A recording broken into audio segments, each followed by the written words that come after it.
டேய் விநாயகா, கொஞ்சம் சீக்கிரம் ரெடியா விடா. இன்னைக்கு ஒரு புரோக்கர் ஒன்று பார்க்க வர நடா. வந்து என்ன பண்றது? வராங்க 1000 ரூபாய் காசுங்கிறாங்க, காணாம போறாங்க. டேய் வரமேத அவசரமா பேசாத, போய் ரெடியா போ. வணக்கங்க. வணக்கங்க.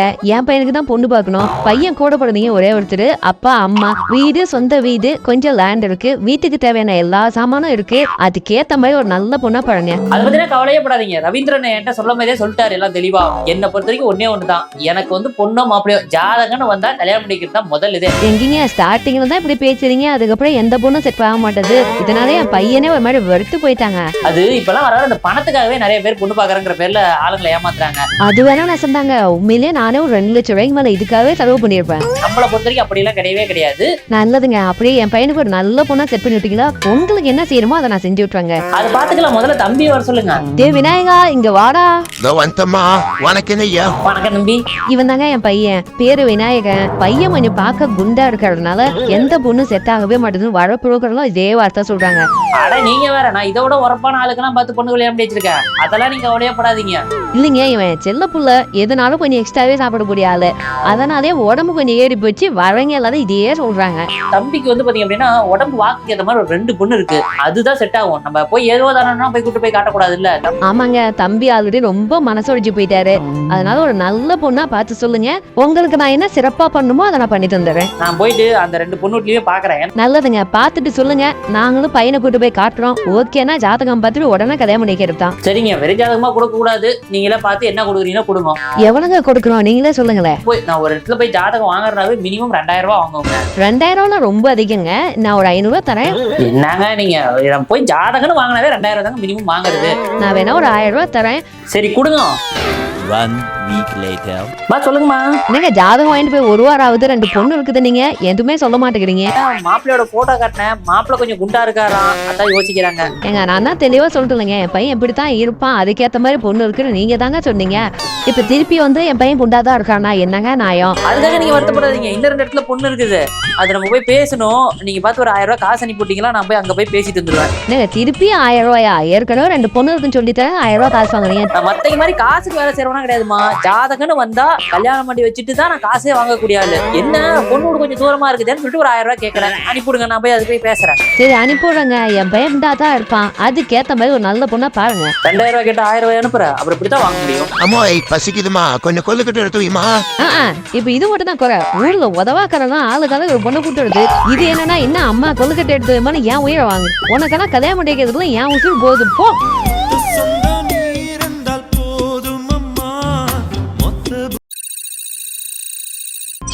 இருந்தாலும் இவன் இப்படி பண்றோம் நான் எதிர்பார்க்கலடா. நானே எதிர்பார்க்கலமா. நேத்து அவனுக்கு எப்படி அமைத்த நாள், ஆனா அதைய காணோம். என்னன்னா இதுக்கப்புறம் இவங்க 2 பேரும் எப்படி பேசிக்குவாங்கன்னா எனக்கும் தெரியல. அம்மா அவன் இங்க பேசிக்கிறது கூட நம்ம எப்படி 2 பேரும் நேரம் பாப்பாருன்னு எனக்கு புரியல. எனக்கு ஒரு டவுட், இங்க யாரு பாக்கணும், யாரு பேசணும், என்ன பஞ்சாயத்து? இல்ல எப்படி சொல்றது, 2 நாளும் உன் சிசிய வீட்டுக்கே வரலடா. சரி அது கூட பொறுத்துக்கலாம். நேத்து தைப்பூசம், ஊரே உன்னை வந்து பாத்துட்டு போனுச்சு, ஆனா உன் சிசிய வரவே இல்ல. குருவேன்னு உன் பின்னாடியே சுத்திட்டு இருந்தா, இப்படி தைப்பூசத்தன்னைக்கு உன்னை பார்க்க கூட வரலையே. அதான் நீங்க 2 பேரும் பேசிட்டீங்கன்னா இல்லையானோ சந்தேகத்திலே இருந்தோம். ஓ இதுக்குதான் விளாடம் பில்டப் கொடுத்துருந்தீங்களா? அடே ஆமா ஆமா. என்னோட இவ்வளவு சாதாரணமா எடுத்துக்கிட்டியா? இல்லம்மா அவனால வர முடியாது, அது எனக்கே தெரியும். அதான் சரி போட்டுன்னு விட்டுட்டேன். டேய் உடம்பு செய்யுது அவனை நீ விளாடா. தம்பி சும்மா கம்பேக் கொடுக்கறாரு, அதான் கம் பேக் கொடுக்க வச்சிட்டேன். அப்படின்னா இப்படித்தான் புளிய புடிச்சு கால உடைச்சு அமுக்க சொல்லுகிற குடும்பம் அது எப்படி ஒத்துக்கும்பா. இந்த மாதிரி வீடியோ உங்களுக்கு பிடிச்சிருக்குன்னா லைக் பண்ணுங்க, உங்க ஒப்பீனியை கமெண்ட் பண்ணுங்க. முக்கியமா உங்களோட சப்போர்ட் எங்களுக்கு தேவை. நீங்க எங்க பேஜை ஃபாலோ பண்ற மாதிரி உங்க ஃப்ரெண்ட்ஸ் அண்ட் ஃபேமிலிட்டி சொல்லி ஃபாலோ பண்ண சொன்னீங்களா, அடுத்தடுத்து வீடியோ பண்ணா எங்களுக்கு மிகப்பெரிய சப்போர்ட்டா இருக்கும். விநாயகா, மளிகை கடை வரைக்கும் போயிட்டு வரியா தங்கம்? அம்மா கடைக்கு அது ரொம்ப தூரமா. அச்சோ சரி நீ வேணா, நான் முருகன் அனுப்பிடுறேன், மீதி சில்லறை அவன் எடுத்துக்குவான். அவன் எதுக்குமா, நானே போயிட்டுருமா. நீ ஒரு சில்லறைக்கு அவ போற நினைச்சுக்காத. எப்பவுமே நான் தான் உனக்கு செல்ல புள்ள, அதனால நான் தான் போயிட்டு வருவேன். ஐயோ என் தங்கமே, நீ தான் எனக்கு செல்லம், நீயே போயிட்டு வா. அப்ப இந்த மீதி சில்லறை நானே எடுத்துக்கிறேன். ஓ சரி, 1 கிலோ தோரம்பருப்பு, 1/4 கிலோ உளுத்தம்பருப்பு, இதை 2 மட்டும் வாங்கிட்டு வா. சரிம்மா வாங்கிட்டு வந்துடுறேன். விநாயகா மறந்துடாத 1 கிலோ துவரம்பருப்பு 1/4 கிலோ உளுத்தம்பருப்பு. எங்க திருப்பி சொல்லு. நாம என்னைய சொதிக்கியா 1 கிலோ துவரம் பருப்பு 1/4 கிலோ உளுத்தம் பருப்பு சரியா? சரிதான், ஆனா மாத்தி கீதி வாங்கிட்டு வந்த அவ்வளவுதான். திருப்பி சொல்றேன், 1 கிலோ துவரம்பருப்பு 1/4 கிலோ உளுத்தம்பருப்பு. ஓமா நம்ப செய்யறேன். ஏன்னா எங்கட போற பருப்பி வாங்க போறா மல்லிய கட்டிக்கு என்ன பருப்பு வாங்க போற? அதுக்கு உனக்கு சரிடா பட்டாணி பருப்பா உளுந்து பருப்பா தோழம் பருப்பான்னு கேட்டேன். அது பட்டாணி பருப்பு 1 கிலோ தோழம் பருப்பு 1/4 கிலோ வாங்கி எடுத்து போறேன். அப்ப உளுந்து பருப்பு வாங்கலையா? இரு அம்மா 2 பருப்பு தான் சொன்னாங்க, நீ 3வது என்ன பருப்பு சொல்ற? அச்சோ சரி, அப்ப அம்மா சொன்ன பருப்பு என்னது? ஆனா அம்மா என்ன பருப்பு சொன்னாங்க? அம்மா உளுந்து பருப்பு 1 கிலோ தோழம் பருப்பு 1/4 கிலோ வாங்கி சொன்னாங்க. போதுமா போ.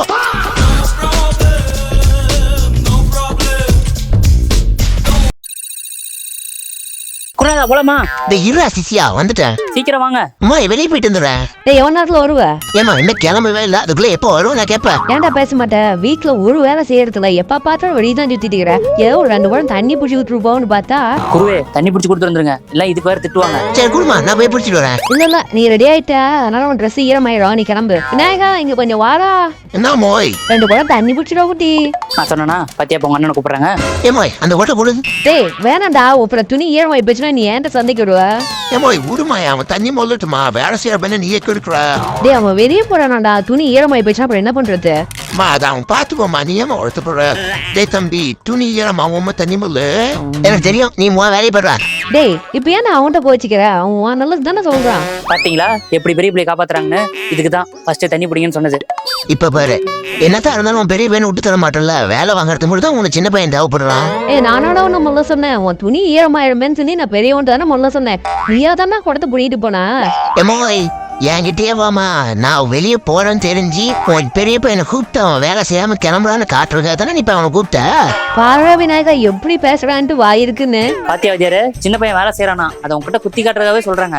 என்னதான் இருந்தாலும் சின்ன பையன் மேல ஒரு தனிப்பட்ட பாசம் இருக்கதான் செய்யுது. பாத்துட்டு தான் இருக்கேன். அவன் ஊர் சுத்த போறான், அதனால அவனை அனுப்பி விட்டுட்டு நீ என்னை கூப்பிட்டு தண்ணி மோட்டருக்கு அவ இப்ப இருக்கிற. இப்ப கூட பாரு, அவன் துணி ஈரம் பற்றும், நீ போய் தண்ணி மூலம் தானே என்ன சொன்ன? ஏய் 2 பேரும் தட்டி ஒரே வச்சு மீச்சு போடுவேன், ஓடிடுங்க. பாரு உமேஷ் என்ன அடிக்க வர. ஏன் அவன் 2 பேரும் தண்ணி மூலம் தான் என்ன ஆகுது? துணி ஈரமானா 10 நிமிஷம் காயிறதா? டேய் அவன் வெளியே போறான் தானே அப்படி சொன்னேன். அத்தானே எப்படி பார்த்தாலும் சின்ன புள்ள தான், செல்ல புள்ள, பெரிய புள்ள வேண்டாம் புள்ள தானே. நீ தண்ணியா மகாதீங்க எவ்வளவு துவச்சிருப்பாங்க, எனக்கு மட்டும் தெரியும். எங்க அப்பா நடிகையே தோற்றுவாங்கம்மா வான்ட்ட. பாரு நான் தண்ணி முண்டு முடிச்சதுக்கு அப்புறம் இந்த டைலாக் பேசுற. அப்படியே பெரிய பிள்ளை காப்பாத்து. அடிச்சி வேலை செய்யறதுக்கு ஒரு பையனும் துப்பு இல்ல, எப்ப பார்த்தாலும் சண்டை போட்டுட்டே இருக்குதுங்க. ஊர் உலகத்துல போய் பாருங்க, அவங்க என் பிள்ளைங்க எங்க அம்மாவுக்கு எவ்வளவு ஹெல்ப் பண்றாங்க. ஒரு கூட தண்ணி மோல்றது இவ்வளவு அதப்படி கொடுக்குறானுங்க.